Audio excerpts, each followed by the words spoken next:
Hello and a very good evening to all my dear students. Dear students, today I will try to make you understand with the principles of public expenditure. बच्चों, आज हम सार्वजनिक व्यय के कुछ सिद्धांतों के बारे में चर्चा करेंगे। पिछले कुछ वीडियोस में मैंने आपको प्रिंसिपल्स ऑफ टैक्सेशन बताए थे, कैनन्स ऑफ टैक्सेशन भी जिन्हें कहा जाता है। उसी रूप में हम आज कैनन्स ऑफ पब्लिक एक्सपेंडिचर्स पढ़ेंगे या जिसे हम प्रिंसिपल्स ऑफ पब्लिक एक्सपेंडिचर भी कहते हैं। नाम से ही समझ में आ रहा है हमें कि इस टॉपिक में सार्वजनिक व्यय करने के लिए या सार्वजनिक व्यय का वहन करने के लिए सरकार द्वारा कौन से सिद्धांतों को ध्यान में रखा जाता है। अब हम देखेंगे कि प्रिंसिपल्स से हम क्या समझते हैं, सिद्धांत क्या है सार्वजनिक व्यय के। There are several principles suggesting maximization of gains of public expenditure। देखो बच्चों, सार्वजनिक व्यय करने के पीछे सरकार का क्या उद्देश्य रहता है? अधिकतम लाभ अर्जित किया जा सके एवं आर्थिक विकास एवं प्रगति को प्रबल बनाया जा सके। तो उन्हें हासिल करने के लिए या प्राप्त करने के लिए कुछ सिद्धांतों को ध्यान में रखना अत्यंत आवश्यक होता है। These principles are called canons of public expenditure और इन्हें ही सार्वजनिक व्यय के कुछ सिद्धांतों के रूप में जाना जाता है। So, the number one canon of public expenditure is the canon of benefit, जिसे principle of maximum social advantage भी कहा गया है। बेनिफिट या लाभ का सिद्धांत। फिनले शिराज एक अर्थशास्त्री थे जिन्होंने सार्वजनिक वित्त के बारे में या सार्वजनिक व्यय के बारे में बहुत ही महत्वपूर्ण सिद्धांतों की चर्चा की अपने पुस्तक में और अपने कार्यों में। फिनले Siraj states, other things being equal, public expenditure should be made in such a way that society gets major benefits which in turn may increase production, protect against external aggressions, maintain the internal order, and may possibly reduce the economic inequalities।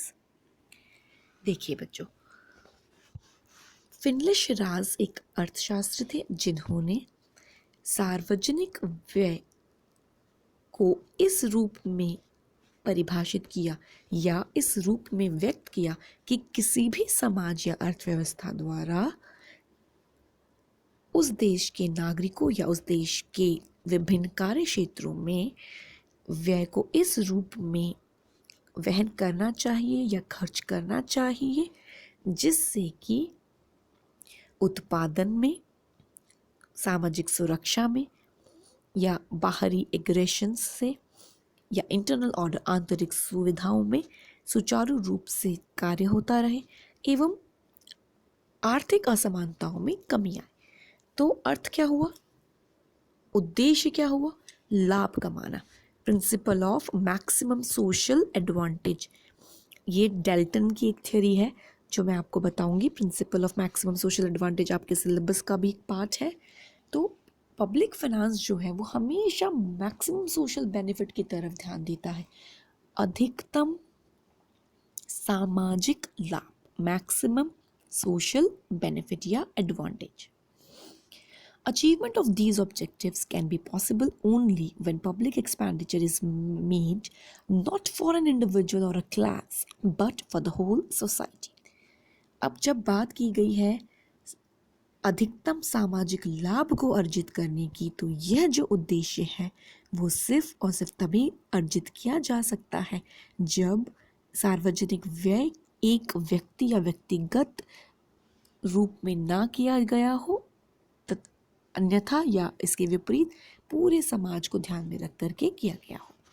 By studying the effect of public expenditure on the distribution of income and wealth, production, economic development, इन सब पर अगर हम देखें, उत्पादन में, आर्थिक विकास में, वेल्थ पर या आय के वितरण पर जब हम प्रभाव देखते हैं सार्वजनिक व्यय का, तब हम ये जान पाते हैं कि तब असेसमेंट किया जा सकता है कि बेनिफिट्स क्या क्या हैं, इसके लाभ क्या है। A major canon of public expenditure is the canon of maximum social benefit. इसलिए हमेशा यह रूपरेखा तैयार करनी चाहिए बजट में भी, और एवं सारे के सारे हम कहें जो भी योजना बनाने वाले लोग हैं, the policy formulating agencies should always take into consideration the principle of maximum social benefit, or we can say the maximum social advantage। इस अवधारणा को, इस सिद्धांत को हमेशा ध्यान में रखकर ही सार्वजनिक व्यय को खर्च करना चाहिए। So this is the first canon of public expenditure. Now comes the second canon, and it is the canon of economy, मितव्ययिता का सिद्धांत। It implies that public expenditure should be incurred carefully and economically. इसका अर्थ या तात्पर्य यह है कि सार्वजनिक व्यय को खर्च करने के लिए या वहन करने के लिए हमेशा मितव्ययी या सुविधापूर्वक नहीं, ध्यानपूर्वक किया जाना चाहिए। कौन से सेक्टर्स में इन्वेस्टमेंट की जाए, कौन से सेक्टर्स में कैपिटल एक्सपेंडिचर किया जाए, प्लान्ड एक्सपेंडिचर किस रूप में नियोजित किया जाए और किस रूप में आवंटित किया जाए, ये सब चीज़ों को ध्यान में रखना पड़ता है। Economy here means avoidance of extravagance and wastages in public spending। मितव्ययिता का यहाँ तात्पर्य है जो एक्स्ट्रा ऑर्डिनरी खर्चे हैं या जो वेस्टेज है सार्वजनिक खर्चों में, उसके तरफ कमी आनी, और साथ में प्रॉपर चैनल के थ्रू सार्वजनिक व्यय का निष्पादन किया जाना, जो कि उत्पादक हो और एफिशिएंट हो, कार्यकुशल हो। Hence, it must be incurred only on very essential items of common benefit without duplication in a way that involves minimum cost। अब देखिए, न्यूनतम लागतों पर सार्वजनिक व्यय का निर्वहन किया जाना चाहिए। An efficient system of financial administration is therefore very essential in any country। इसलिए एक कार्यकुशल योजना या कार्यकुशल व्यवस्था होनी चाहिए है वित्तीय प्रशासन को मेंटेन या सुचारू रूप से संचालित करने के लिए। तो पब्लिक एक्सपेंडिचर मितव्ययी भी होना चाहिए, यह भी इसका एक सिद्धांत है। कैनन ऑफ सैंक्शन, स्वीकृति का सिद्धांत। Another important principle of public expenditure is that before it is actually incurred, it should be sanctioned by a competent authority। एक अथॉरिटी या सत्ता द्वारा जो इस काम के लिए नियुक्त की गई है, उसके द्वारा स्वीकृति प्रदान किए गए व्यय को ही खर्च किया जाना चाहिए। Unauthorized spending is bound to lead to extravagance and overspending।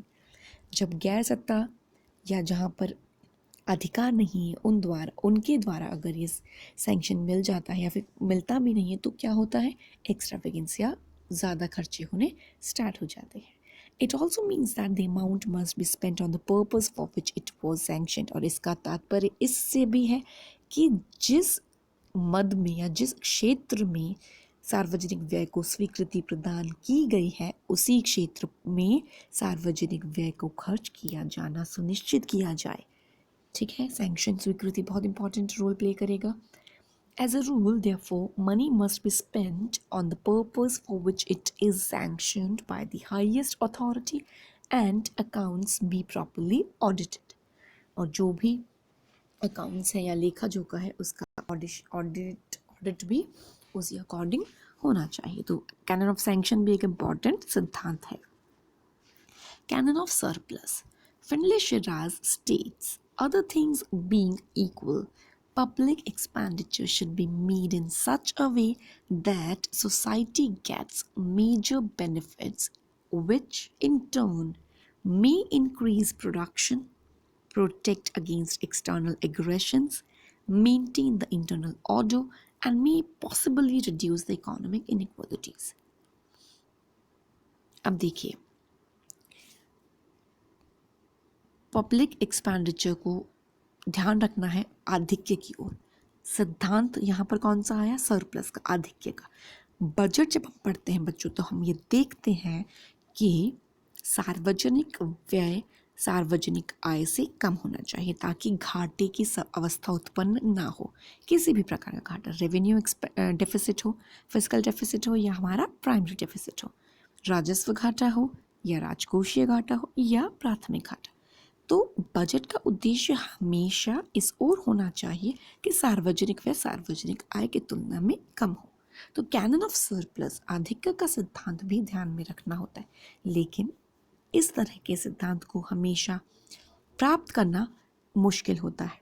This canon suggests that saving is a virtue even for the government, so an ideal budget is one which contains an element of surplus by keeping public expenditure below public revenue. तो जो आदर्श budget होगा बच्चों वो किस सिद्धांत को लेकर चलेगा? आधिक्य के सिद्धांत को, जहाँ पर सार्वजनिक व्यय सार्वजनिक आय की तुलना में कम होगा। लेकिन ये आदर्शात्मक अवस्था है, वास्तविकता में यह देखने को कम मिलता है। इन अदर वर्ड्स, इसे दूसरे रूप में भी हम देख सकते हैं, it means that the government should avoid deficit budgeting in the interest of its own credit worthiness.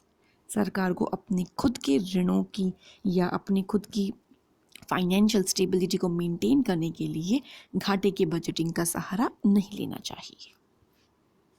Canon of elasticity, लोच का सिद्धांत। Another same principle of public expenditure is that it should be fairly elastic. यह तुलनात्मक या कुछ हद तक लोचदार होना चाहिए सार्वजनिक व्यय। It should be possible for public authorities to vary the expenditure according to the needs.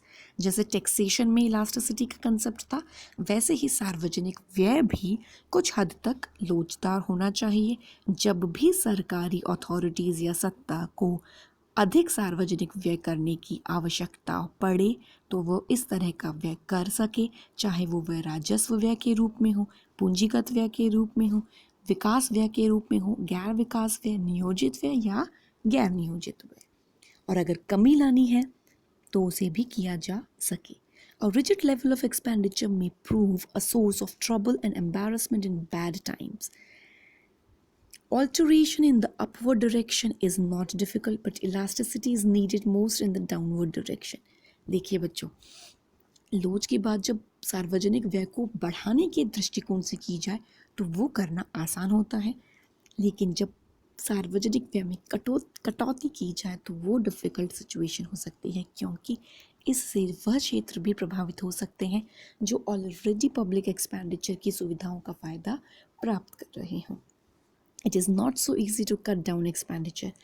किसी भी सरकार या सत्ता द्वारा सार्वजनिक व्यय को कम करना इतना आसान नहीं होता। When the economy X is applied, it is a very painful process. ठीक है, तो इसी रूप में हम इसे देखेंगे। Perfect elasticity is out of question, पूर्ण लोच तो मान ही नहीं सकते हैं हम। But a fair degree of elasticity is essential if financial breakdown is to be avoided at the time of shrinking revenue. जब रेवेन्यूज बिल्कुल श्रिंक हो जाए, राजस्व के स्रोत एकदम कम हो जाए, तो सरकार को सहारा लेना पड़ता है कॉन्ट्रैक्शनरी फिस्कल पॉलिसी का भी। एक्सपांशनरी फिस्कल पॉलिसी नहीं, हमें कॉन्ट्रैक्शन करना पड़ेगा, सार्वजनिक व्यय में कटौती करनी पड़ेगी। तो उन कटौती के ज़रिए हम इलास्टिसिटी के साथ ही कर सकते हैं। जब मैं आपको फिस्कल पॉलिसी पढ़ाऊंगी तो इन्फ्लेशन और डिफ्लेशन या फिर हम डिप्रेशन के जब सिचुएशंस पढ़ेंगे, मुद्रास्फीति और मंदी की अवस्थाएं, तो हम देखेंगे कि कैसे एक्सपांशनरी फिस्कल पॉलिसी का रोल होता है और कैसे कॉन्ट्रैक्शनरी फिस्कल पॉलिसी का रोल होता है। फिर हम देखते हैं कैनन ऑफ प्रोडक्टिविटी, उत्पादकता का सिद्धांत। Public expenditure should stimulate productivity.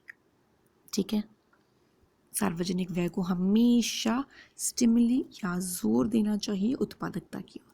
Public expenditure should be made in such a way that it fosters capital formation and generate employment opportunities along with increasing levels of productivity and employment opportunities. सार्वजनिक व्यय को हमेशा उत्पादकता, विकास, नियोजन की ओर बल देना चाहिए, जो इसके प्रकारों में भी हम पढ़ चुके हैं।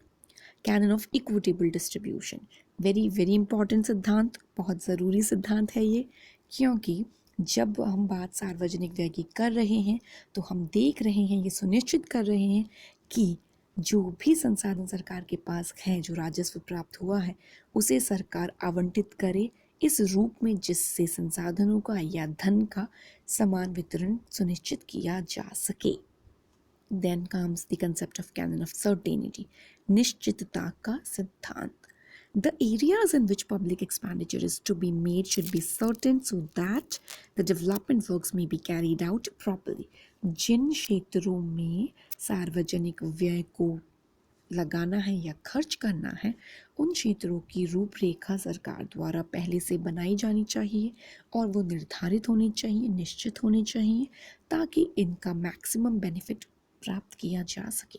The government should determine with certainty the allocation of public expenditure to various uses. इनका आवंटन पहले से ही डिसाइड या निर्धारित होना चाहिए.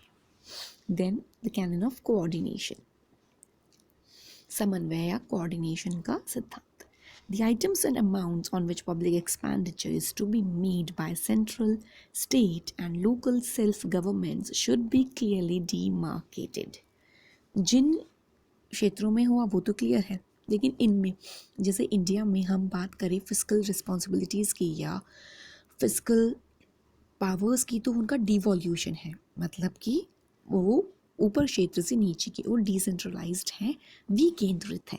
जब विकेंद्रीकरण की बात हुई वो किस क्षेत्र में, वित्तीय क्षेत्र में, तो हम देखेंगे कि सेंट्रल गवर्नमेंट में केंद्रीय स्तर से राज्य स्तर पर, राज्य स्तर से लोकल बॉडीज़ के स्तर पर जो वित्तीय शक्तियाँ हैं या जो सार्वजनिक व्यय करने की जो पावर्स हैं वो सब प्रॉपरली डिमार्केटेड होनी चाहिए, पहले से निर्धारित होनी चाहिए और इनमें सुचारू समन्वय होना चाहिए.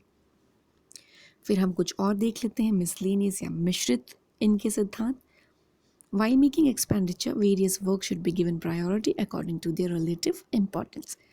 कार्यों की सापेक्ष महत्वपूर्णता के अनुसार उनको प्राथमिकता प्रदान की जानी चाहिए.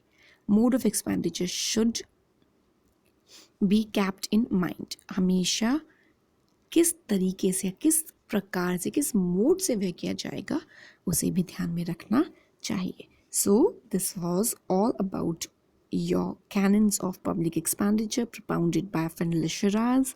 ये सारे आपके सिद्धांत थे, इन्हें आप ज़रूर पढ़िए, समझिए और नोट्स बनाइए. नेक्स्ट वीडियो में हम पढ़ेंगे इफ़ेक्ट्स ऑफ पब्लिक एक्सपेंडिचर, सार्वजनिक व्यय के प्रभाव. ये बहुत इंपॉर्टेंट टॉपिक है. नेक्स्ट टॉपिक जिनमें हमें प्रोडक्शन पर प्रभाव देखने हैं, डिस्ट्रीब्यूशन पे, इकोनॉमिक स्टेबिलिटी पे. सो आप अभी तक के पढ़ाए सारे वीडियोस को ध्यानपूर्वक सुनिए. Thank you so much for listening to this video.